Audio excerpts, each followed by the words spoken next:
Pas.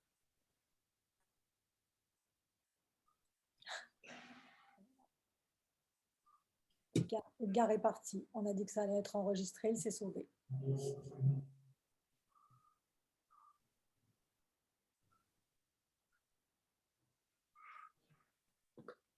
Edgar, j'ai une question pour toi. Il est parti, il va revenir. Où il était, Edgar, les derniers cours avec David? Ah, il est parti? Oui, il arrive, il va se reconnecter là. Ah. J'adore les questions pertinentes d'Edgar à chaque fois.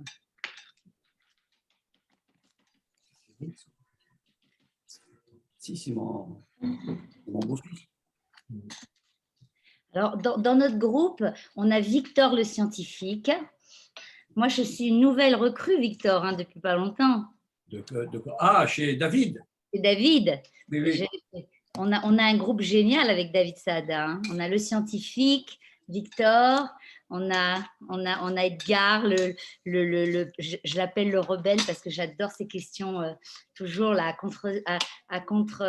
contrebalance toujours et qui rapporte plein de choses.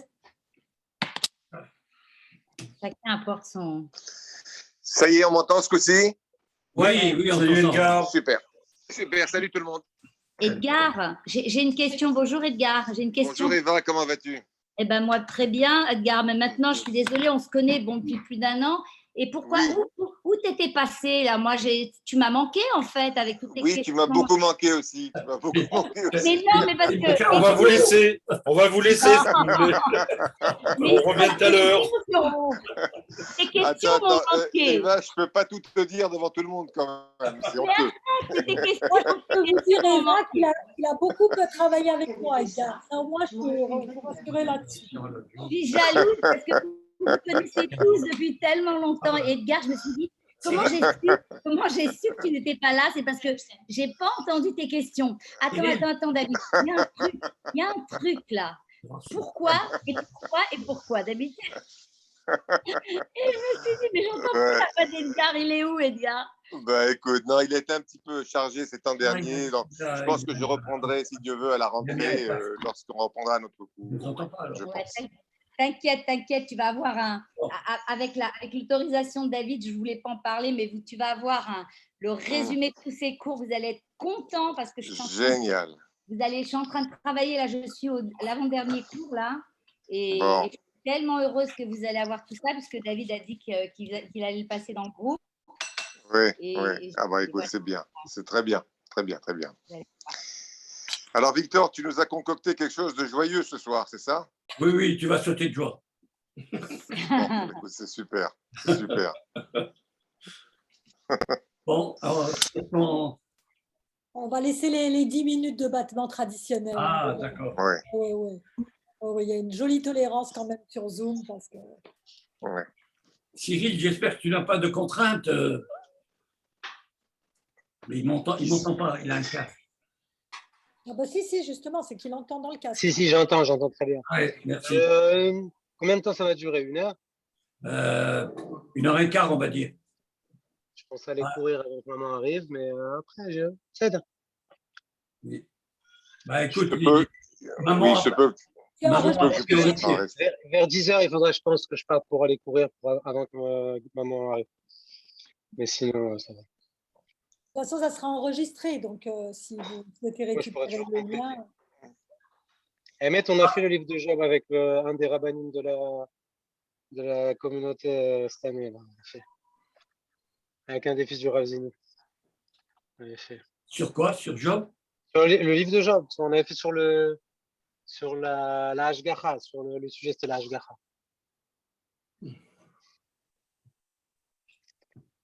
Alors Cyril, il est le fils d'Odette, mon épouse. Il habite à Haïfa. Comment s'appelle le village? Le quartier. Le quartier. Oui. Et il a été élève au Technion, ingénieur, et il est dans la yeshiva du Rav Zini. Voilà. Ils sont en cours d'agrandissement du fait que les familles, Dieu merci, grandissent et qu'il y a des demandes importantes. Voilà. Enfin, c'est une communauté avec une yeshiva aussi. Avec Je suis pas à la yeshiva, je suis là. Oui, C'est une bah, communauté là, avec oui. une yeshiva. Moi, je suis pas à la yeshiva. Mais... Oui, oui, tout à fait.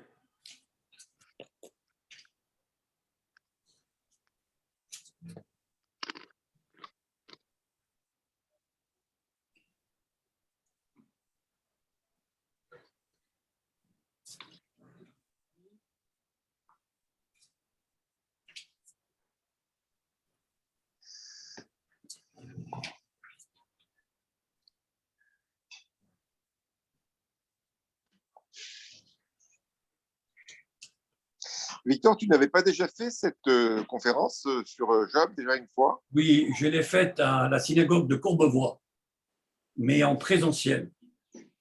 Il me semble avoir assisté déjà à cette présentation. Ah non, non, non. Non. C'est la première fois que je l'ai faite, c'était il y a 2 ou 3 semaines, à la synagogue de Courbevoie avec Ah bon, le Rav Cohen. d'accord, Et Paulette était présente avec son époux. d'accord. Voilà. C'est peut-être comme ça que tu as su que je l'avais déjà faite. D'accord. Bon. Juste pour te dire, je ne suis pas certain de pouvoir rester trop longtemps parce que j'ai un petit truc qui va démarrer d'ici une demi-heure, mais enfin, je resterai tout ce que je peux rester parce que ça m'intéresse, bien sûr. Voilà. De toute façon, ça va être enregistré sur YouTube. D'accord, ok. Vous serez gentil simplement de ne pas poser de questions nécessitant un développement. On laisse ça à la fin. Mais si la question nécessite une réponse courte, je répondrai, bien sûr. Sinon, voilà. Voilà, comme on reste. On démarre, Laurence.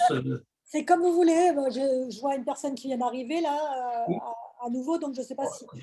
Il est 20h06. Je propose un démarrage à 20h10. Laissons les 4, voilà, les 10 minutes. Bonjour Laurence, au passage, je ne t'avais pas vu tout à l'heure. Moi, je t'ai vu.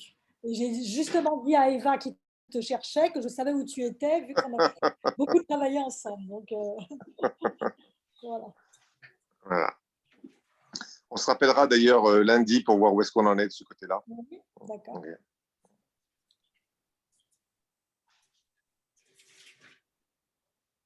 Victor, il faut prendre un livre, il faut prendre le livre de Job ou de Job ou... Non, je vais citer, je donnerai les versets, mais de toute façon, non, moi je pensais prendre le livre de Rachid, mais sinon, tout est dans mon texte. Hein, ok. J'aurais des citations à faire du livre, bien sûr, et certaines paroles à la fois de Job et de Hachem, quoi, de Dieu. Et puis, bien sûr, les gens, les amis, ce qu'on appelle les amis. Les amis, oui. Ouais. Voilà. Mais à la fin, je vais faire une sorte de comparatif, en fait, avec la Shoah et avec la pandémie que nous avons eue et qui montre que Job a été en quelque sorte un petit peu un révolutionnaire avant l'heure,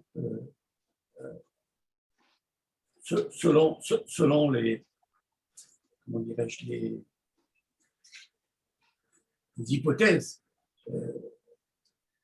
Avant la libération des Hébreux, il a libéré ses esclaves, et puis d'autre part, le rôle qu'il a donné aux femmes, en particulier c'est les filles qu'il a eues à la fin, au prologue du livre, lesquelles filles ont reçu un héritage, un peu comme les filles de Télophat dans la paracha de cette semaine. Il leur a laissé un héritage. Bien, on démarre. Si vous voulez, je vous sens. Est-ce que vous dites un mot quand même sur le papa de David Azoulay? Tout à fait, tout à fait. Mais déjà, la première chose que je voulais faire, cher Victor, c'est vous remercier pour votre fidélité que l'on connaît à notre communauté, évidemment, mais aussi pour votre fidélité à chaque fois qu'on vous sollicite au centre communautaire pour faire des conférences, que ce soit en après-midi, en soirée, pour les différents publics du centre communautaire, qui ne sont pas forcément les publics de la synagogue, mais qui peuvent aussi l'être. Donc, merci pour votre présence. Et on se réjouit de ces conférences que vous nous faites, qui sont source de réflexion et j'espère d'enrichissement et d'épanouissement pour le public. Donc, merci encore. Merci, Patrick, pour l'aide que tu apportes à cette soirée. Voilà. Un grand plaisir. Merci beaucoup.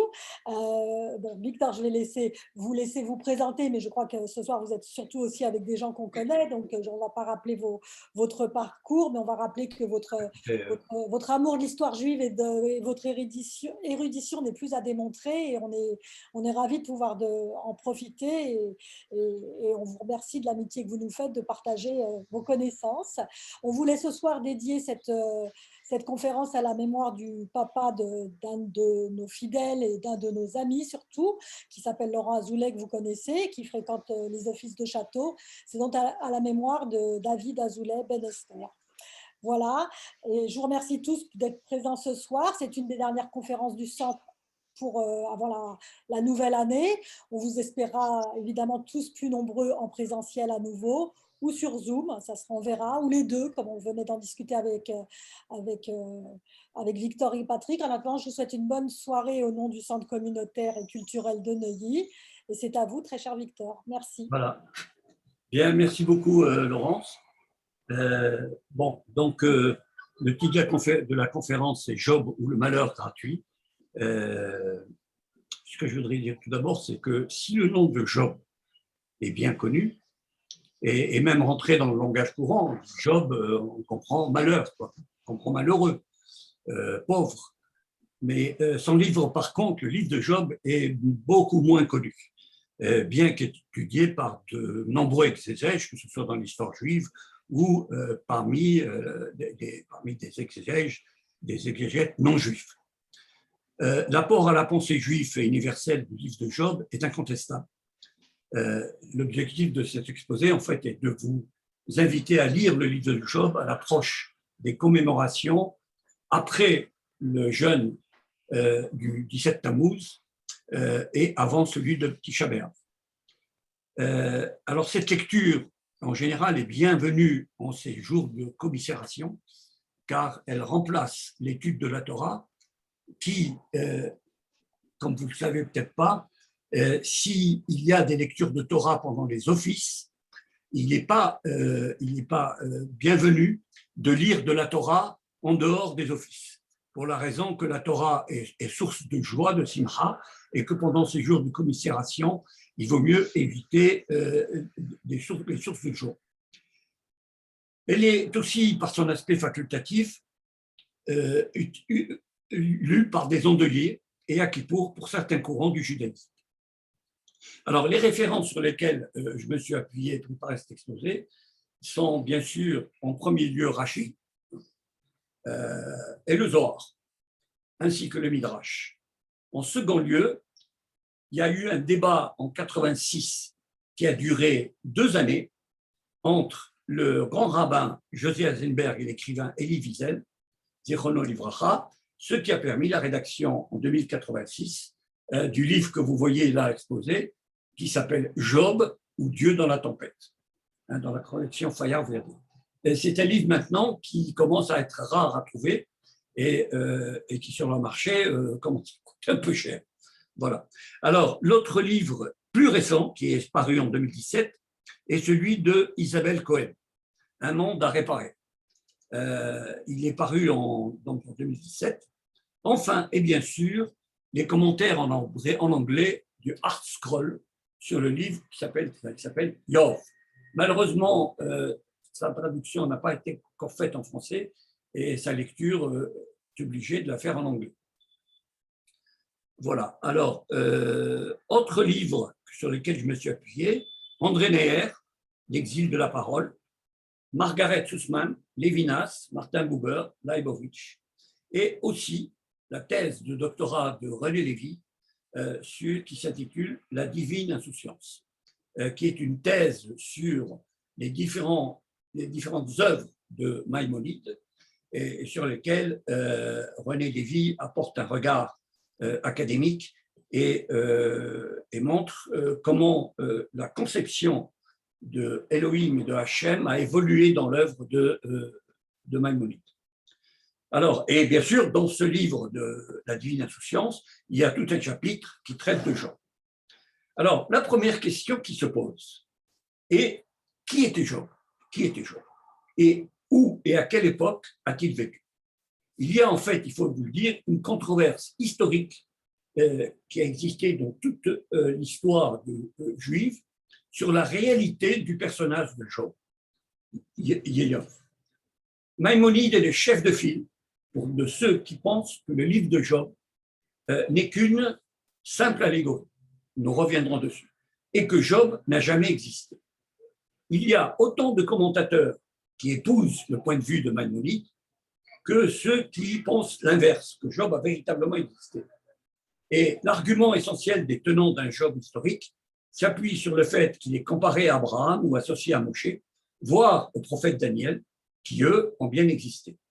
Alors, l'ouvrage qui supporte le plus, je dirais, avec intensité, l'existence réelle de Job est le Zohar, qui est considéré comme un cas, car le Zohar a considéré que Job était un conseiller de Pharaon, au même titre que Yitro et au même titre que Bilam, qui ont sillonné la région pour prodiguer conseils et prophéties auprès du pharaon et des princes de l'époque. D'après la tradition, bon, Yitro, je ne vais pas épiloguer là-dessus, Yitro, vous connaissez bien, nous l'avons étudié chaque année avec, il était le beau-père de Moshe. Bon, il était conseiller donc et il s'est rendu compte à un moment donné de la faillite des devins égyptiens. Et c'est ainsi qu'il a rejoint Moïse après avoir, oui dire, des exploits et des miracles qui ont eu lieu dans le Sinaï, dans la mer Rouge d'abord, et puis dans le Sinaï avec la Torah. Alors, le troisième conseiller était Bilam. Bilam, dont on a lu la paracha, je crois, la semaine dernière, de Balak. Alors, Bilam était un devin reconnu et il était considéré comme le prophète des nations. Alors, il était craint, il était un peu démoniaque. Bon, je ne vais pas épiloguer là-dessus, nous l'avons étudié en long et en large dans la paracha de la semaine dernière. Mais à l'inverse de Yitro, Bilam ne s'est jamais converti au monothéisme de l'époque. Alors, Job, maintenant. Job est originaire d'Édom, une région de Jordanie, intermédiaire entre Moab et Madian, face au Negev. Alors, pour certains, considèrent que Job est apparenté à Abraham, descendant de son neveu Outs, fils de Nahor et de Milka. Job aurait vécu 210 ans, c'est-à-dire pratiquement pendant toute la période de l'esclavage des Hébreux en Égypte. Il se serait converti au monothéisme par peur et effroi devant les miracles divins, un peu comme Yitro, après la sortie d'Égypte des Hébreux et le don de la Torah au Sinaï. Comme les prophètes des nations, il était considéré comme un homme sage et juste, et il était appelé notamment par le pharaon pour donner des conseils. Alors, la question qui vient après, et que pose d'ailleurs Elie Wiesel, est-ce que Yitro était hébreu? Bon, je ne dis pas juste parce qu'à l'époque de Job, la notion de judaïté n'existait pas encore. Donc, la question est, est-il hébreu? Pour Elie Wiesel, sa réponse est clairement non. C'était un monothéiste, mais il n'était pas hébreu. Alors, la tradition relate entre ces trois prophètes des nations une réunion qu'a présidée le pharaon, en présence de Bilam, de Yitro et de Job. Alors, Pharaon est inquiet parce que des prédictions de ces devins indiquaient l'arrivée d'un enfant hébreu qui allait le supplanter. Alors, l'opinion de Bilam vis-à-vis du pharaon était très claire, il fallait éliminer cet enfant. Yitro lui conseille, lui, de vérifier les dires des devins en laissant Moïse vivre en présentant à l'enfant 2 plateaux, l'un rempli de pièces d'or, l'autre de braises en feu. Si Moïse choisit l'or, il faut le tuer. Le désir d'or symbolisait en fait l'ambition. Moïse choisit l'or, il faut le tuer. S'il choisit les braises, il faut le laisser vivre. Moïse, dit ce midrash, prend une braise et la met à sa bouche. D'où l'origine que nous relate le texte de la langue lourde de Moïse, qui en effet était bègue. Quant à Job, il est resté neutre et il ne dit rien. Et c'est peut-être une des causes, nous disent certains exégètes, du malheur qui est tombé sur Job, c'est le fait de sa neutralité dans cette histoire. Alors, pour Rachi, il fait remonter Job en tant qu'originaire du pays de Outs, et il considère qu'il s'agit du pays d'Aram au sud-est de la Syrie. Car il était apparenté à Abraham. Nahor, le frère d'Abraham, était le père de Outs, son premier-né, et il habitait à Aram. Son emplacement précis nous est en fait inconnu. Rachi n'est pas très précis là-dessus. Et selon le texte biblique, l'auteur fait coïncider Outs avec Édom, qui était un ancien royaume au sud d'Israël et de l'actuelle Jordanie. Le fait que Outs coïncide avec le royaume d'Édom est une thèse également soutenue par une traduction talmudique, comme quoi le livre de Job aurait pu être écrit par Moïse, puisque le pays de Outs et celui d'Édom bordaient Madian. Alors, une autre légende qui est rapportée par Louis Ginsberg, qui a écrit un monumental livre sur les légendes des Juifs, qui lui fait dire que, en fait, Job était le gendre d'Ésav. Voilà. Donc, voilà un petit peu toutes les opinions que nous pouvons avoir concernant Job. Est-ce que vous avez des épinards hachés en conserve? Épinards hachés. Excusez-moi, est-ce que vous pouvez éteindre vos micros, s'il vous plaît?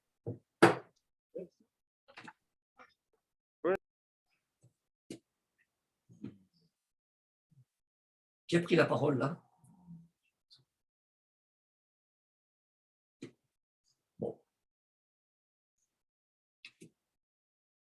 Bien, écoutez, vous reviendrez à la fin, là, je vais continuer mon exposé.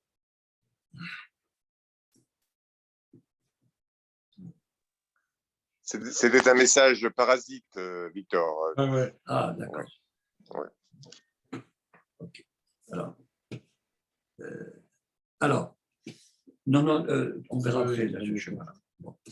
Alors, la troisième question qu'on s'était posée au départ était à quelle époque a vécu Job? Alors, selon le traité Baba Batra aux pages 15 A et B, les opinions vont de celles que Job vivait à l'époque de Moshe à celles qui affirment au temps de la reine de Saba, donc du roi Salomon, ou encore du prophète Daniel. Et même, opinion extrême, nous l'avons vu avec Maïmonide, Job n'a jamais existé et il n'a jamais été créé. Tout le livre n'est qu'une parabole. Alors, l'objet de cet exposé que je vous présente, c'est brièvement de vous donner tout d'abord un schéma qui va nous faciliter la lecture du livre de Job. Voilà.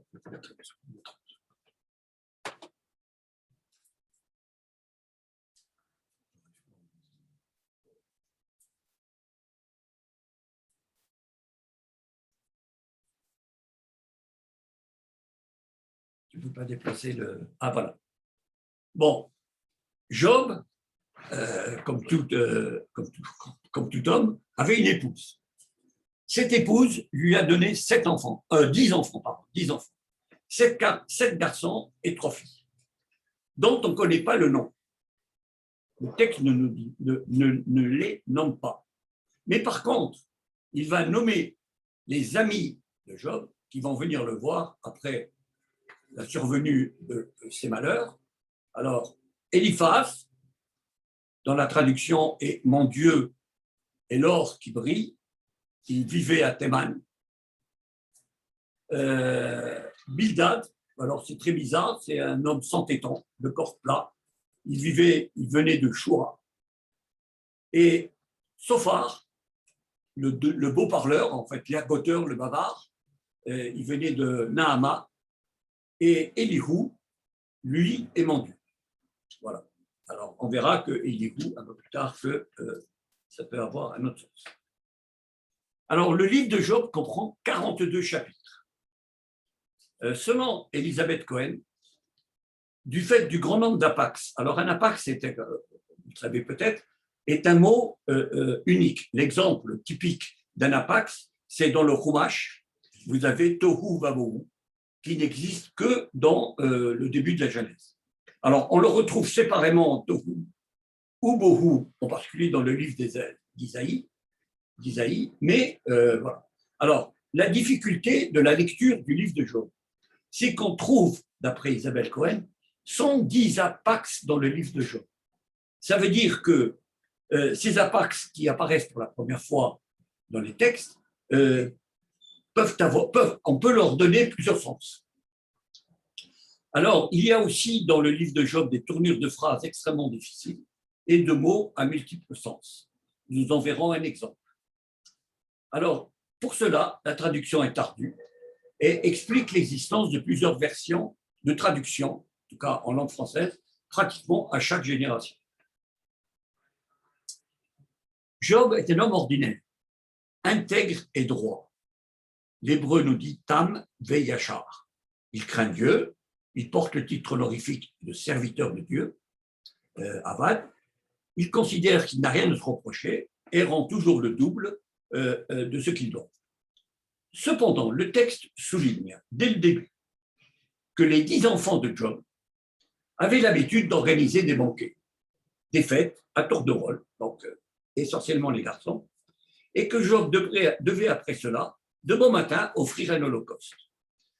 Alors, la question, c'est pourquoi alors, ces holocaustes étaient pour les purifier et expier, mais les purifier de quoi et expier quoi? Alors, certains disent, comme commentateurs, des fautes, mais ces fautes ne sont pas explicitées. Alors, certains disent, pour commenter, eh bien, c'était des banquets qui se transformaient en beuverie, voire en orgie. Certains même, compte tenu de l'obligation que les frères donnaient aux filles, aux sœurs de les accompagner, peut-être même incestueuses. Comme je vous l'ai dit tout à l'heure, les enfants de Job, on ne les connaît pas, ils ne portent pas de nom. Et là, Job, tout d'un coup, est l'objet d'un pari dans les hautes sphères spirituelles. Entre Dieu, le texte dit ses fils, mais on pourrait dire les anges, et Satan. Satan, on le sait, est assimilé à l'autre côté, la Sitra Racha. Aux mauvaises pulsions, à l'instinct du mal, Yetzer Hara, Satan, après une tournée sur Terre, va participer à un conseil de fin d'année, à la veille de Rosh Hashanah. Dieu met en exergue la bonne conduite de Job. Il est fier de la conduite, du comportement de Job. Et Satan lui dit, écoutez, on va faire un pari.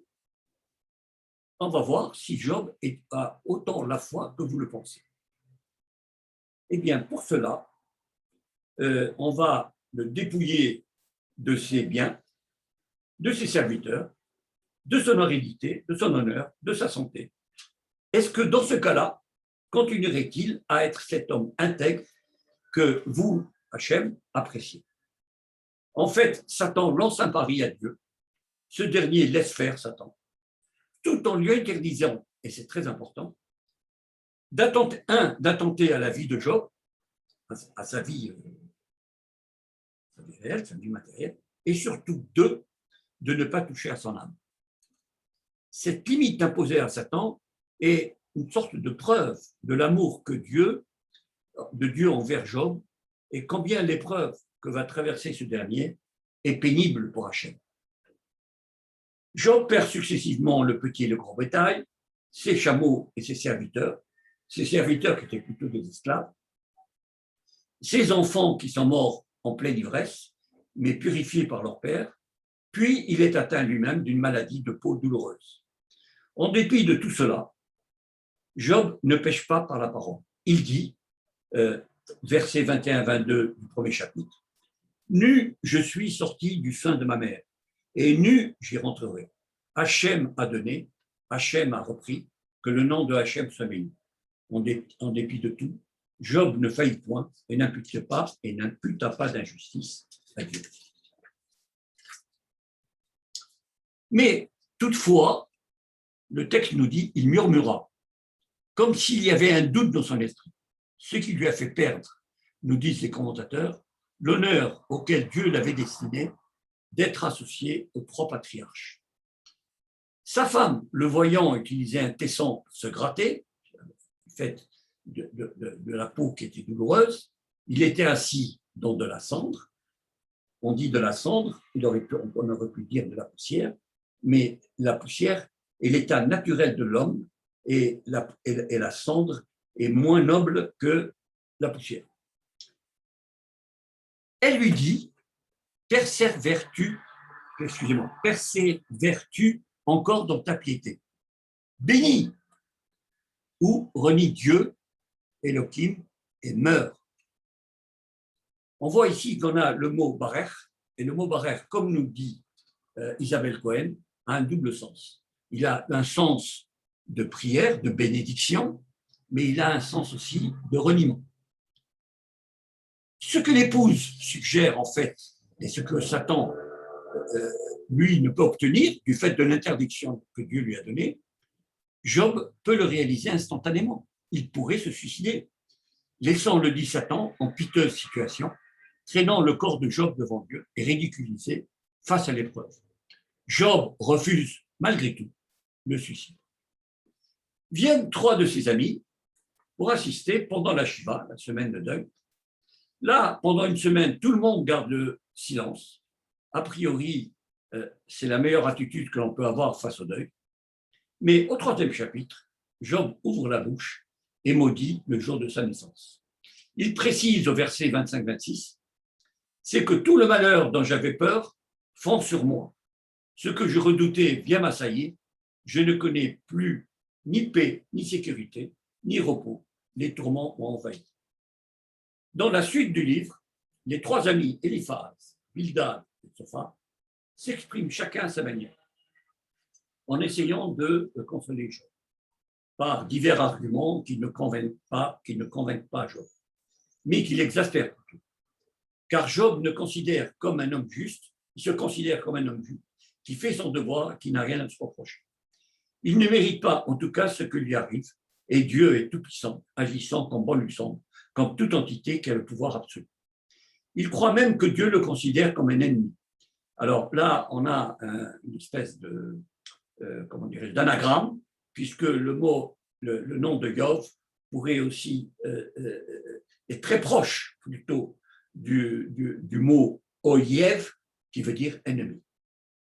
Mais de quel ennemi s'agit-il? S'agit-il de Satan lui-même? Job, Dieu, a regardé de près son discours. Job est à la limite de la foi, au point que certains exégètes ont écrit qu'il était au bord du blasphème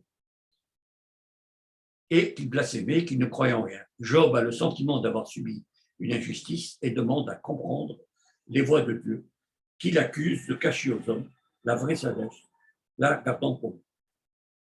Pour les 3 premiers amis du patriarche qui viennent lui rendre visite, le problème est simple. Toute souffrance est le résultat d'un péché. Il y a une rationalité causale. On ne peut pas souffrir parce qu'il y a forcément une cause. Elle est proportionnée à la gravité de l'offense. C'est certains exégètes chrétiens appellent la thèse de la rétribution. Puisque les épreuves de Job sont exceptionnelles, il doit être rendu spécialement coupable et par conséquent, la seule solution pour lui est de faire l'aveu de sa faute. Alors, Dieu lui pardonnera et le rétablira. Chacun des 3 amis expose la même thèse dans son style particulier. Eliphaz, avec une condescendance solennelle, lui dit, même au verset 4 du chapitre 14, « Qui tirerait quelque chose de pur de ce qui est impur ?» Pas un. L'hébreu dit mi iten tahor, mi tame lo echad. Là, il s'agit d'une interprétation de Rashi qui reste au niveau du pshat. Alors, la traduction que l'on trouve chez Rashi, pas un seul homme ne peut sortir de l'impureté en devenant pur. Nous verrons un peu plus tard comment le Midrash réinterprète cette phrase. Bildad, à son tour, va aligner des affirmations sous forme de sentence. Sophar, qui était plus jeune de ces trois-là, argussit avec une impétuosité juvénile. Mais on peut noter aussi qu'au fur et à mesure que la discussion se prolonge, les accusations des trois amis deviennent progressivement plus violentes, plus agressives. Au début, ils usent de certains ménagements. Ils rappellent à Job la manière dont il avait pu soutenir les autres. Ils se contentent de termes généraux pour dire que ce sont les coupables qui souffrent. Mais au fur et à mesure de la discussion se prolonge. Ils s'irritent de voir leurs amis s'opposer à leur manière de voir et refuser les actes de contrition qu'ils lui recommandent. Aussi vont-ils lui parler avec encore plus d'aigreur. Ils l'accusent de détruire la crainte de Dieu, d'anéantir tout mouvement de piété. En fin de compte, Eliphaz assomme Job d'une série de reproches, d'ailleurs tout à fait dénués de fondement, en l'accusant d'avoir donné l'exemple d'une conduite totalement indigne. Job a le sentiment alors d'avoir subi une injustice et demande à comprendre les voies de Dieu, qu'il accuse de cacher aux hommes la vraie sagesse, la gardant pour lui. Au chapitre 32, ces trois hommes cessèrent de répliquer à Job parce qu'ils se considéraient comme justes. Puis va apparaître un quatrième personnage, Elihu, fils de Barach-El. Barach-El peut être traduit par Dieu béni. Beaucoup plus jeune que les autres, qui a écouté tout le monde sans rien dire, et il n'a pas pris la parole. En résumé, il s'exprime tout au long des chapitres 32 à 37 pour expliquer à Job et à ses amis ce qu'est véritablement Dieu et les merveilles de sa création. Les versets suivants résument ses propos. Mon souhait serait que Job fût éprouvé encore longtemps à cause de ses réponses dignes d'hommes iniques, car à son péché, il ajoute une faute plus grave, il pense triompher au milieu de nous et prodiguer ses propos contre Dieu. Enfin, Dieu s'exprime dans les chapitres 38 à 41. Il va relayer Elihu. Certains commentateurs nous disent, un peu comme Eliyahu va préparer la venue du Mashiach. Eliyahu répétant d'une manière plus forte certains propos, comme au verset 2 du chapitre 38. Quel est celui qui dénigre les desseins de Dieu par des discours dépourvus de sens? Dieu va dire encore, où étais-tu lorsque je fondais la terre? Dis-le. Autre verset, prétends-tu vraiment prendre en défaut ma justice, me condamner pour me justifier? Ou encore, qui m'a rendu un service que j'ai à le payer de retour? Tout ce qui est sous le ciel m'appartient. Au chapitre 42, c'est l'épilogue, et Job répond à Dieu qu'il a enfin compris le sens du divin. Il explique qu'il ne connaissait Dieu que par tradition, voire par mimétisme, par oui-dire, un peu comme Yitro, et qu'à travers son calvaire, son deuil et sa confrontation avec ses amis, sa propre réflexion, il a une nouvelle vision, une vraie connaissance de Dieu. Il dit même « mon œil a vu ». Au verset 25-26 du chapitre 19, il dit « Je sais bien, moi, que mon Sauveur vit, et qu'à la fin, il se manifestera sur la terre, après que ma peau, que voilà, sera complètement tombée, libérée de ma chair, alors je verrai et l'aura. » En résumé, la question qui taraude Job est la différence entre malheur et punition. Le malheur qui vous tombe dessus, est-ce la sanction d'un mal que vous avez fait? Demander raison à ou n'a-t-il aucun sens?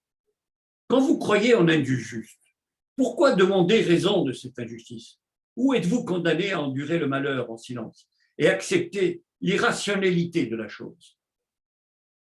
Ce qui conduit René Lévy, dans sa thèse « La divine insouciance », à se poser la question de la distance entre l'ordre divin et la nécessité de la cause dans la rationalité humaine.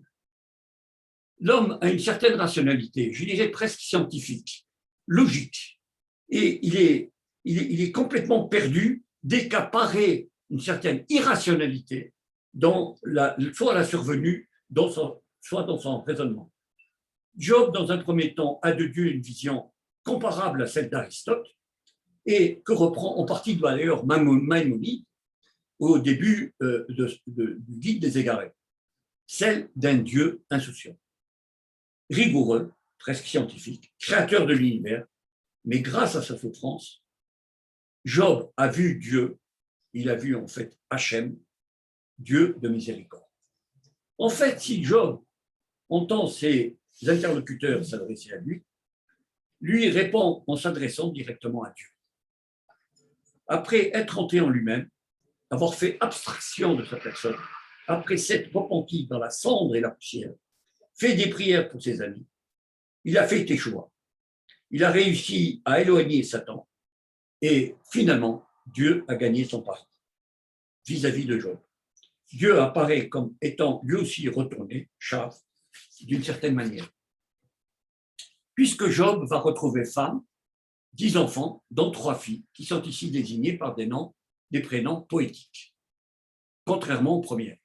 Yemima, la colombe brillante comme le jour, Ketsia, cannelle et aromate, et Keren à bois, boîte à phare ou rayon précieux. Le texte ajoute que leur beauté était incomparable. Et Job retrouve aussi le double de ses richesses, sauf, notons cela, ses esclaves. Nous ferons un petit commentaire là-dessus. Je vous rappelle que quand au début, on fait l'inventaire du patrimoine de Job, il a des serviteurs qui étaient en fait des esclaves. Et là, après cette échouva, il n'y a plus d'esclaves. Il n'y a plus de serviteurs, il n'y a plus d'esclaves. Mais il va retrouver le double de ses richesses. Sa souffrance aura duré 12 mois, un peu comme le temps de la purification dans la Gère. La femme de Job reste mystérieuse.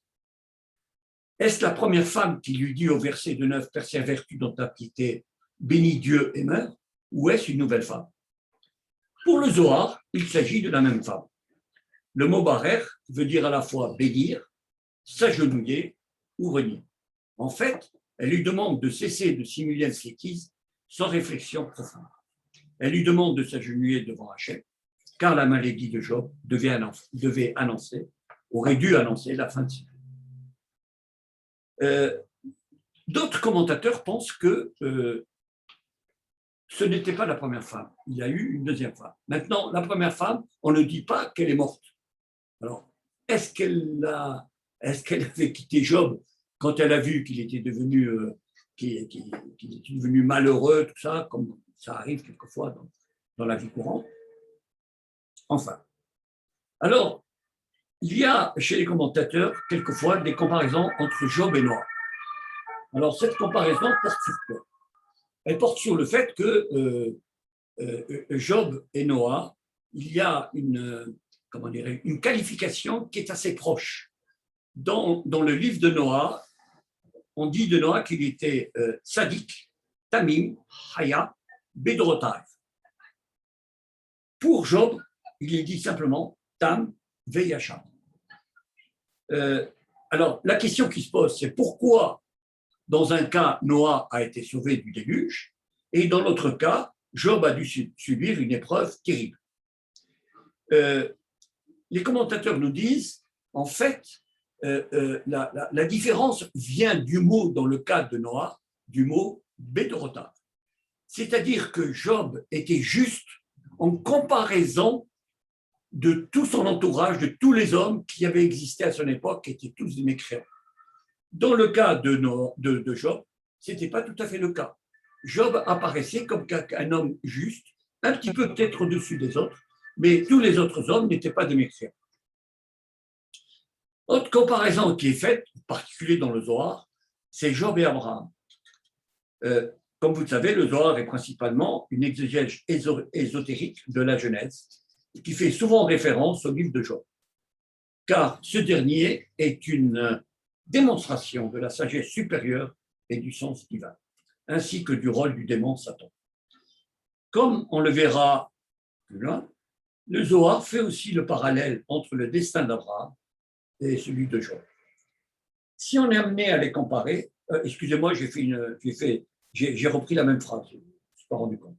Si on est amené à les comparer, c'est parce qu'ils viennent de la même famille idolâtre, originaire d'Our, en Chaldée, et qu'ils subissent des terribles épreuves dictées par Dieu. N'est-il pas dit que le juste est éprouvé en permanence? Les similitudes entre les deux personnages concernent leur foi et leur parcours dans la vie. Ils sont tous les deux devenus riches et considérés dans leur entourage. Ils sont tous deux parvenus à la connaissance du divin, Abraham au début de sa vie et Job après ses épreuves. Mais Abraham parle à Dieu, qui lui répond, leur intimité ayant commencé très tôt. Très jeune, Abraham a pris conscience de la nécessité, non pas la nécessité, mais du fait que Dieu est unique et Dieu est unique. Tandis que Job a dû attendre des épreuves terribles avant de comprendre le sens du divin et de converser avec Dieu. Job a un rôle actif dans l'épreuve, il est éprouvé, il agit en silence selon des directives divines, tandis que Job est passif et subit certes des épreuves dans lesquelles il perd tout ce qu'il possède, et il est atteint dans tout son être. Mais il parle avec audace et même colère, ce qui lui arrive. Abraham est confiant malgré l'épreuve. Job juge Dieu et exprime son mécontentement par des murmures. Abraham a plus d'amour, de chesed, que de crainte. Job, inversement, a plus de crainte, Gévorah, que d'amour. Abraham va chercher ceux qui sont dans le besoin pour les aider. Job attend chez lui, dans une maison ouverte, certes, des quatre côtés, mais il attend qu'on vienne le solliciter. Abraham prie pour les autres, pour son neveu Lot. Job ne prie que pour lui-même. Et à la fin seulement, pour ses trois amis qui l'ont un peu secoué en quelque sorte. La peur est le moteur de Job dans la vie, tandis qu'Abraham est courageux et magnanime. Tous les deux sont nés nus et sont morts riches. Abraham vêtu de gloire, Job pas très forcément glorieux pour certains. Job se croyait parfait et la perfection n'est que dans le divin. C'est ce que nous dit le Midrash, relayé par le Madim, qui interprète à propos de la paracha 4 les mots de la fin du verset 4, chapitre 14. Rappelez-vous, qui sort parfait de l'imparfait? Pas un, traduction de Rashi, mais dans les paroles qu'on trouve dans les paroles d'Eliphaz, mais pas un, c'est le Echad. Le Midrash nous dit, il n'y a que Dieu qui peut être parfait. Donc le Echad n'est pas le fait qu'il n'y ait pas un, il n'y a pas un seul homme qui est parfait, mais c'est que la perfection ne peut venir que de Hachem.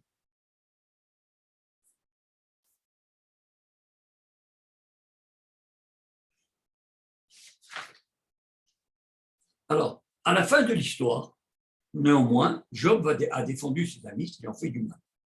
Beaucoup de commentaires utilisent ce parallèle, et en particulier ceux que l'on trouve dans le Zohar. Alors, je voudrais dire quelques mots sur le livre d'André Neher, qui s'appelle « L'exil et la parole », et en sous-titre « Du silence biblique au silence d'Auschwitz », où il aborde la question de la Shoah dans un chapitre qui s'appelle « Oui au mal », Job. Alors, tout d'abord, il rappelle le verset que j'ai déjà cité 2 fois, à propos de la première femme de Job, qui lui dit « Bénis Dieu et meurs », et qui n'est pas, pour faire simple, qu'une invitation au suicide. Si le peuple juif, au lieu de résister, comme il l'a fait, en particulier au ghetto de Varsovie, s'était allé au suicide, il aurait alors complètement escamoté et tourné en ridicule l'œuvre malfaisante des nazis. André Neher nous dit « Le centre de gravité du livre de Job n'est ni au début ni à la fin, mais dans les chapitres du milieu, où tout est dans le silence d'un lieu caché vers lequel s'élèvent les protestations et les hurlements de Job. Et là, entre le silence et l'action, va s'insérer une troisième dimension, celle d'une philosophe qui s'appelle Margaret Sussman, qui était une juive allemande contemporaine de la Shoah, de la guerre.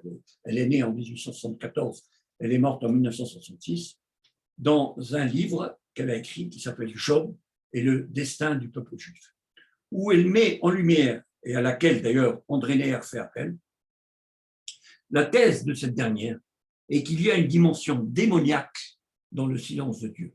La souffrance de Job n'est pas du fait de celle de Dieu, mais de celle de Satan, auquel Dieu a délégué ses pouvoirs. N'oublions pas que certains exégèses, dans les attributs de Dieu, ajoutent la notion de procureur. Dieu est aussi un procureur dans la séphira de Gévoura, dans la séphira de rigueur.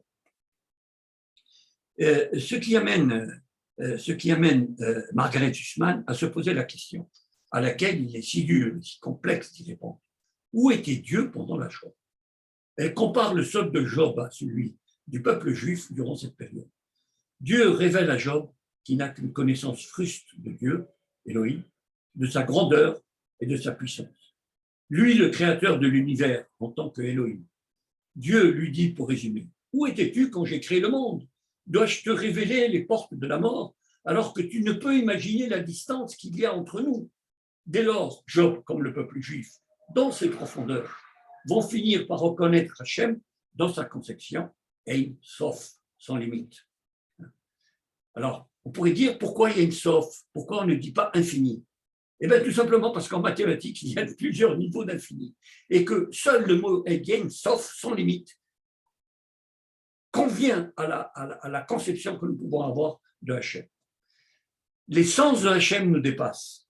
Seuls nous connaissons sa volonté, pas les mitzvot qu'il nous a ordonnés. La fin de la vie de Job ressemble à un conte hollywoodien, mais que de malheur et de souffrance dans la vie ici-bas, Olam Hazé, sans rétribution, si ce n'est dans le monde à venir. Mais contrairement à la thèse chrétienne de la rétribution, pour le judaïsme, il ne s'agit pas de se laisser abattre et de se réfugier dans une vie monastique ou encore de se suicider, comme le propose la première épouse de Job, mais de continuer le combat pour retrouver le goût de vivre dans le monde ici-bas. Rappelons-nous les révoltes du ghetto de Varsovie.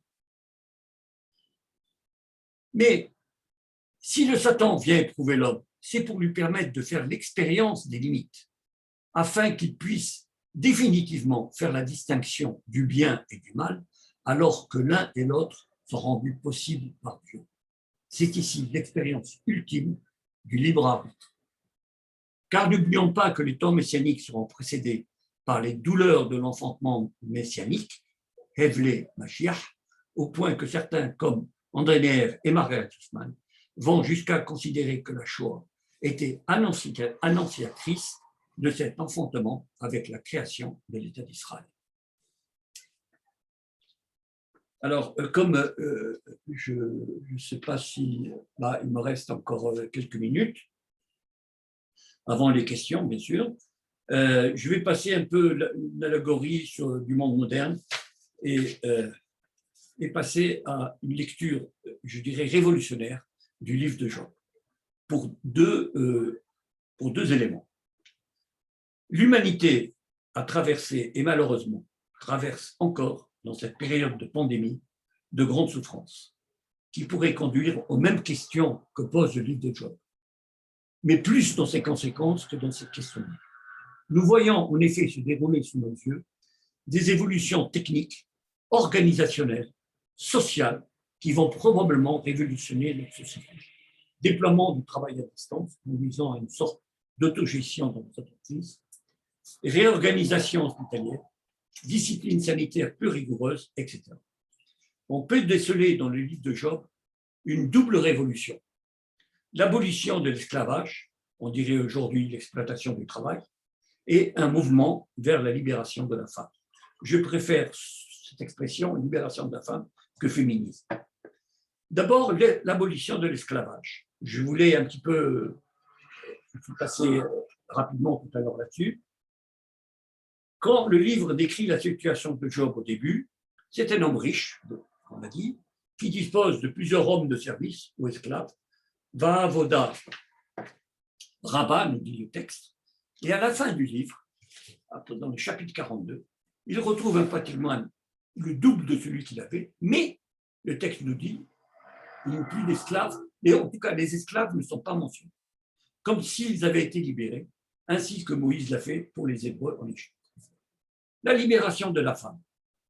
Au début, ses fils s'invitaient à tour de rôle et invitaient leurs sœurs, mais celles-ci ne semblaient disposer d'aucune liberté pour refuser. Certains commentateurs parlent même d'inceste. À noter qu'elle ne disposait plus, qu'elle ne disposait non plus d'aucune propriété. Or, au verset 42, peu le prologue, à la fin du drame, Job engendra en plus de 7 fils, 3 filles prénommées. Je vous cite leur nom et la signification poétique de leur prénom, et sur lesquels il est dit, verset 15, chapitre 42, leur père leur donna un héritage parmi leurs frères, à comparer avec l'histoire des 5 filles de Tselophorad qui font l'objet de la paracha de Pinchas de cette semaine. À la fin de son épreuve, Job semble donc avoir mené dans sa principauté une double révolution sociale et féminine. Avec plus de 3000 ans d'avance, si l'on suppose que Job était contemporain d'Abraham ou de Moïse. Voilà. Jacques.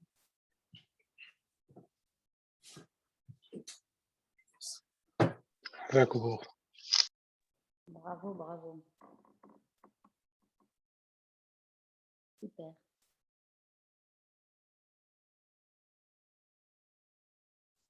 Je ne sais pas, vous n'avez pas entendu la fin? Oui. C'est magnifique. Victor, comme ce que je t'ai dit, cette année, on a étudié justement Oui. la Hashgacha avec un des fils du Rav Zini, le Rav Yehuda. On a étudié, je ne sais pas si tu connais le livre Kad HaKemach, Rabbeinu Bechaye. Non. Il écrit sur la Hashgacha et il écrit. Oui, mais il est en hébreu. Il est en hébreu. Oui, sûrement. Je ne crois pas qu'il a été traduit. Malheureusement, et c'est mon grand handicap et mon grand regret. Bon, j'arrive à lire, si tu veux, l'hébreu de Bibi. Il est un peu dur de mettre comment il écrit. Rabbeinu Bechaye, c'est un chacham du XIIIe siècle. Oui. Il écrit que Rav Saadia Gaon, bon, tu connais Rav Saadia Gaon. Oui. Il avait comme hypothèse, enfin, il aimait comme hypothèse que Satan dont on parle, ce serait un homme. Ce ne serait pas Bémet un des anges. C'est un des chachamim. La plupart des chachamim ils pensent que c'est un des anges de Dieu. Mais il dit que ce serait un homme. Job. Non, pas Job, Satan. Ah, Satan. Ce sera en fait des hommes qui étaient extrêmement jaloux de Job. Oui. Qui donc venaient tout le temps en fait se plaindre à Dieu. C'était aussi des monothéistes, mais qui venaient se plaindre à Dieu. Ils étaient jaloux, ils disaient oui, on croit que c'est un sadique, mais ils venaient en fait que se plaindre de sa richesse. Ils étaient jaloux de lui. Et ça a amené Dieu à leur donner carte blanche. Ok, on va tester Job. Ça c'est pour dire Rav Saadia Gaon que. Mais au début, là, dans le conseil qui s'est réuni au niveau spirituel, il y a Dieu, bien sûr, il y a ses fils, les fils de Dieu. Moi, quand j'ai lu ça, ça m'a étonné, en fait, la traduction. Mais le texte hébreu dit bien. Alors c'est ce qu'écrit Rav Saadia Gaon. Il dit que pourquoi ils appellent ça les fils de Dieu, parce que c'était aussi des gens qui étaient monothéistes. On appelle ça, c'était des fils de Dieu dans le sens où ils croyaient en Dieu et servaient Dieu. Oui. Mais moi, j'ai interprété ça comme étant les anges, quoi. Mais, Ah non, j'ai juste dit, c'est Rav Saadia Gaon. La plupart des Chachamim, le Rabbeinu Bechayed, la plupart des Chachamim, ils disent que ce sont les anges. Mais juste, je voulais rapporter oui, non, mais, un autre avis. oui, c'est intéressant. Merci, Cyril.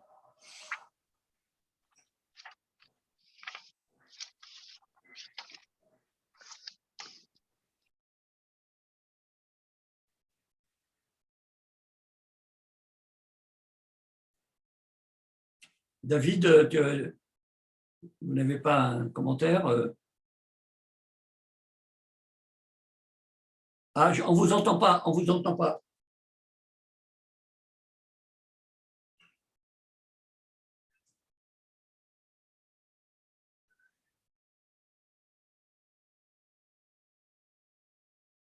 Il y a un problème? Oui. Je n'ai pas bien entendu que la conclusion à propos de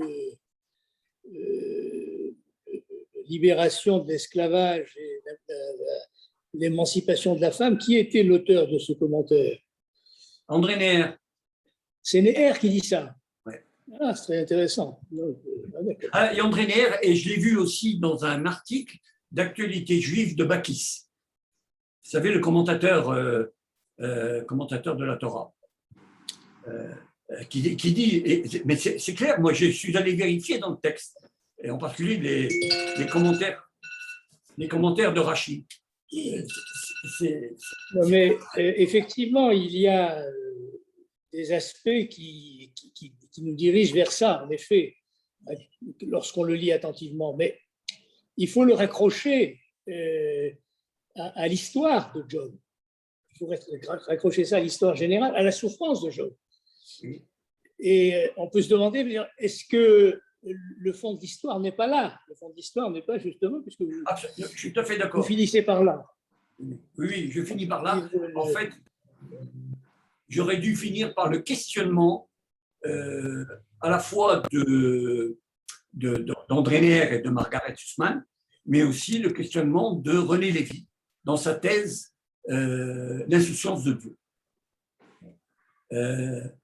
Il y a, si vous voulez, on a Elohim, il y a un aspect un peu scientifique dans Elohim, il y a une rationalité. Il a créé l'univers. Dans Hachem, ça dépasse les capacités de l'homme à la compréhension de la non-rationalité. Oui, mais c'est cette non-rationalité-là qui est éclatante dans le livre de Job. Oui, absolument. La rationalité. Et qui s'identifie avec le nom Hachem, ne signifie pas qu'on n'est pas dans la rationalité. On est dans une rationalité qui nous dépasse. C'est ça ce que Job a compris finalement. Il a compris que finalement, il y a une rationalité qui n'est pas accessible à l'homme et qu'on appelle irrationalité. Mais ce n'est pas de l'irrationalité. C'est une rationalité inaccessible à l'homme. Oui, alors absolument. D'ailleurs, j'ai même écrit un article là-dessus. Enfin, j'avais fait un article dans la revue de la communauté où en fait, je dis, j'ai répété tout à l'heure, c'est que l'essence de Dieu nous dépasse complètement. Non, mais le problème, c'est que l'homme a tendance à vouloir tout ramener à la rationalité. Oui, c'est vrai. Et on est dans une époque qui véritablement, elle, se caractérise essentiellement par ça, par cette volonté de rendre tout rationnel. Je m'excuse, si ce n'est que, enfin les physiciens, excusez-moi, vous savez que, bon, les physiciens sont aujourd'hui, on est en fait dans une sorte une incertitude, je dirais, essentielle dans la connaissance de la science, en particulier en physique quantique. Voilà. Bon, et ça, ils l'admettent parfaitement. Et puis, ils admettent aussi que nous n'atteindrons jamais la connaissance de ce qu'on appelle le mur de Planck. On sait. Je crois que c'est un des thèmes centraux du livre de Job. Parce que c'est ce que lui reproche en filigrane ses amis. Il dit, attends, tu veux tout expliquer par la cause et par l'effet. Ben, c'est ça, oui. Or, et c'est ce que lui dit Dieu après, il lui dit, mais attends, il y a des choses qui te dépassent. Pour avoir vraiment une connaissance plus développée de Dieu, il faut dépasser le niveau Elohim, qui est effectivement le niveau de la nature et le niveau de la rationalité, et atteindre le niveau de Hachem. Voilà. Et accepter, non pas l'irrationalité, c'est très important, ce n'est pas l'irrationalité qu'on accepte, c'est qu'il y ait une rationalité, une logique qui nous dépasse. Oui, absolument. Je suis bien d'accord. Moi, j'ai une question, moi, qui m'interpelle, c'est que par rapport au fait que Job donnait, d'ailleurs, c'est comme quand j'avais lu une première fois le livre de Job et j'étais bien loin de ce que je connais, enfin que je sais à peu près un petit peu maintenant, c'est qu'à chaque fois que les filles donnaient des banquets, il allait faire des holocaustes et qu'il y a quelque chose qui m'interpelle, c'est que dans la pureté du geste, c'est-à-dire que quand on sait qu'on donne on fait des corbanotes, on fait des holocaustes, dans l'idée que les fils faisaient des choses qui étaient pour expier en fait, et une faute. Et avec cette idée de répétition de la faute systématique, alors que normalement, on doit faire une chose avec cette idée de teshuva, de ne pas refaire. Et il y avait cette idée de préméditation, alors pour quelqu'un qui avait quand même en tête une certaine forme de pureté, il y avait quelque chose qui me gênait dans l'esprit de Job, qui était quand même quelqu'un d'intègre, et il y avait quelque chose qui me bloquait entre ce que Dieu pensait de Job, qui était pur, et le fait qu'il faisait avec ses fils, et qui savait qu'il y avait peut-être quelque chose entre l'inceste. Et vous m'avez parlé de cette forme peut-être d'inceste avec les enfants. Il y avait quelque chose de pas très net, un peu de trouble. La question, madame, qu'on peut se poser, c'est que est-ce que Job a été un bon éducateur? Je ne sais pas, il y avait quelque chose qui m'interpellait. C'était tellement pur et tout. Non, mais c'est ça. Il y a toujours quelque chose qui m'a interpellée aussi à ce niveau-là, entre la pureté du sentiment et le fait que Job fermait les yeux et dire bon bah c'est pas grave, je fais l'Holocauste. Laisser faire au niveau de cette impureté et la pureté. Il y a toujours eu quelque chose qui m'a interpellée de pas très net. Et c'est ce que lui reproche sa femme quand elle lui dit tu fais preuve de piétisme. Le piétisme, c'est-à-dire qu'il suivait un rite. Bon, ses enfants ont commis des erreurs, ils savaient que dans les banquets, il se passait des choses pas très claires. Bon, et il suivait une sorte de rite, et c'est ça qu'elle qualifie de piétisme. Voilà. Et tu es pieux sans enfin, je veux dire, mais c'est peut-être. Tu n'as pas réussi l'éducation de tes enfants. Voilà. Non, mais c'est peut-être une bonne question pour le modernisme et pour même nous, parents. Oui, absolument. Une question que j'ai bien envie de poser à mon Rav par rapport à se servir en tant que parents aujourd'hui par rapport à nos propres enfants. C'est-à-dire qu'on a des questions à nous quand nous, on a des choses et qu'est-ce qu'on doit, quand on a de grands enfants, et qu'est-ce qu'on peut faire par rapport à ça et par rapport à l'éducation.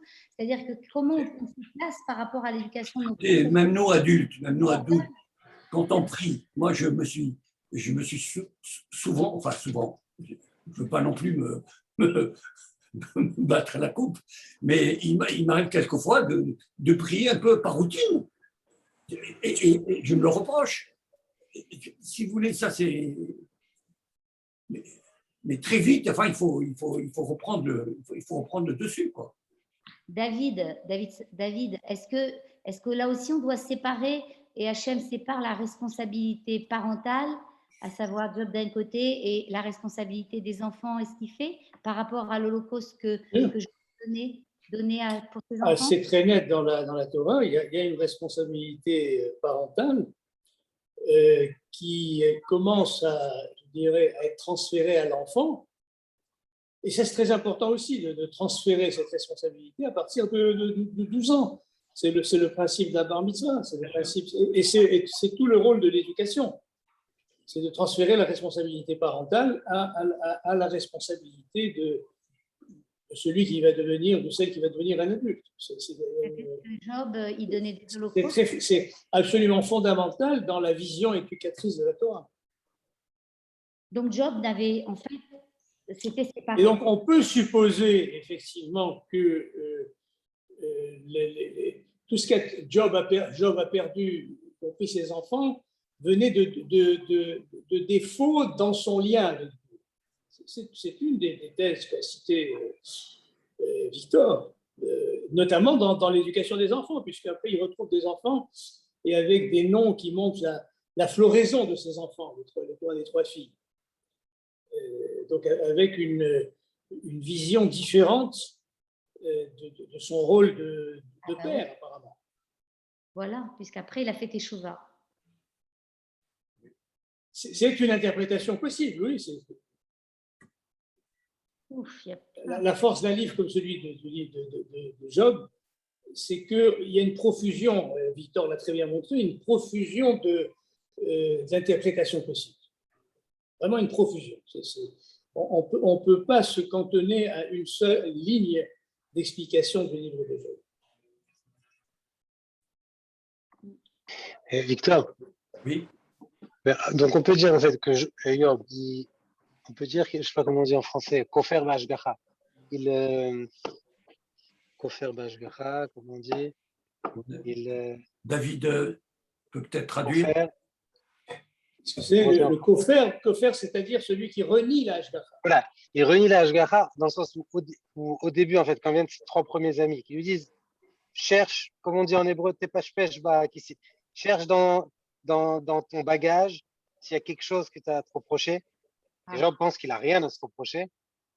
Et en fait, au kofer b'hashgacha, dans le sens, il renie la Hashgacha, dans le sens où il comprend que Dieu, en fait, lui envoie un test. C'est-à-dire qu'il lui envoie un test, même s'il n'a rien fait. Et c'est ça que vous avez parlé de cette irrationalité. Il ne comprend pas ce qu'il appelle lui irrationalité. Il ne comprend pas que s'il n'a rien fait, comment il. Ben oui, c'est ça. C'est le lien de cause à effet, quoi. Oui, mais il pense qu'obligatoirement, il y a un lien de cause à effet, alors que peut-être Dieu, en fait, lui envoie une épreuve pour le faire grandir. En fait, d'un côté, tu as le malheur qui peut être considéré comme irrationnel, la punition, qui a toute sa rationalité, et puis la mise à l'épreuve. Ouais. Et là, c'est une mise à l'épreuve. C'est une mise à l'épreuve, Job. Toujours grandir, bien sûr. C'est une mise à l'épreuve qui va le grandir. Voilà. Et ça, c'est le quatrième, c'est Eliaou qui lui fait comprendre ça, non? Un petit peu, oui, c'est Eliaou. Plus que les trois autres. Avec un peu d'agressivité juvénile. Voilà. En fait, il ne faut pas le prendre comme une punition. C'est-à-dire que dans la mesure où on reverse la chose en disant il ne faut pas toujours voir. D'ailleurs, Dieu est dans le chagrin pendant cette épreuve. Le texte le dit. Il n'est pas heureux de faire subir tous ces malheurs. Mais il fallait convaincre Satan que Job était l'homme qu'il considérait.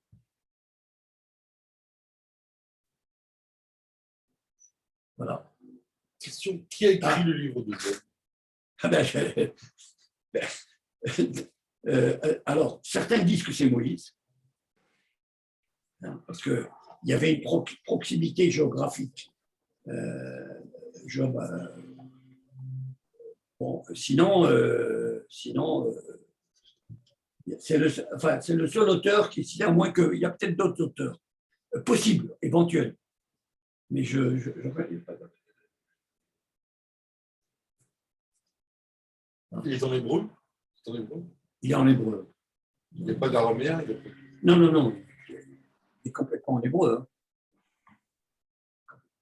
Et c'est même un hébreu, comme je l'ai dit au début, très difficile, parce qu'il y a beaucoup d'apax, des mots qu'on ne trouve qu'une seule fois, et puis des termes qui ont plusieurs sens, comme le mot beracha, qui veut dire à la fois bénir, renier et s'agenouiller.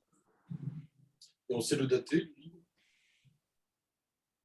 Alors, si c'est Moïse qui l'a écrit, tu vois bien la datation, quoi. C'est 2000 ans. Oui. Mais d'autres disent qu'il a été écrit plus tard, Il a été écrit plus tard, mais bon. Mais c'est pas très clair. C'est pas très clair. Enfin, Et finalement, est-ce que c'est important? Pardon? Je pose la question. Et finalement, je demande est-ce que c'est vraiment important? Qui c'est qui dit ça? Qui c'est qui dit ça? Cyril.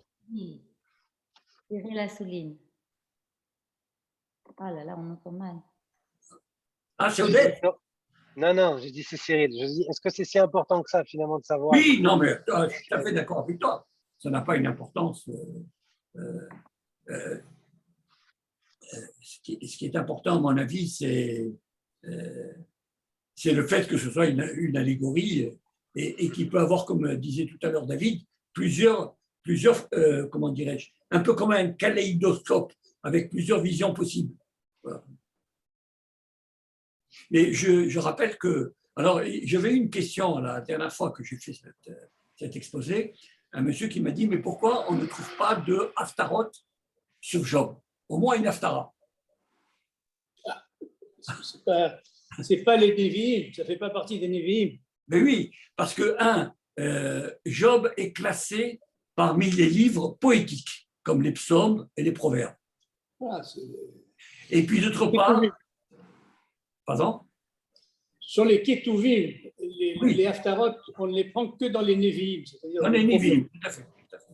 Et puis, il y a aussi le fait qu'on lit Job, surtout dans des périodes de deuil, Oui, c'est la lecture du 9 Av. Oui, absolument. Il faut savoir que les Haftarot sont constitués de pratiquement plus de 50% d'extraits d'Isaïe. Hein. Plus de 50%. Oui. Une grande partie. Oui. Voilà. Bien. Eh ben, bravo. Merci. Chazako Baruch, Victor. Allez. Chazako Baruch. Je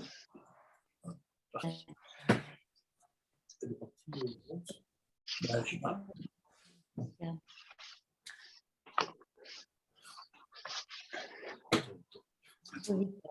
Erev Tov et Shabbat Shalom. Shabbat Shalom. Shabbat Shalom. Shabbat Shalom, merci. Et la bise aux enfants, Cyril. Pas de problème, je leur transmettrai. Au revoir. Au revoir.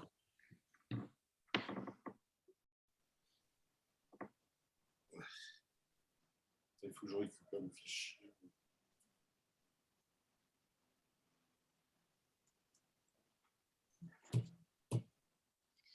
Du temps, il faut que je récupère le fichier. Ah, pardon.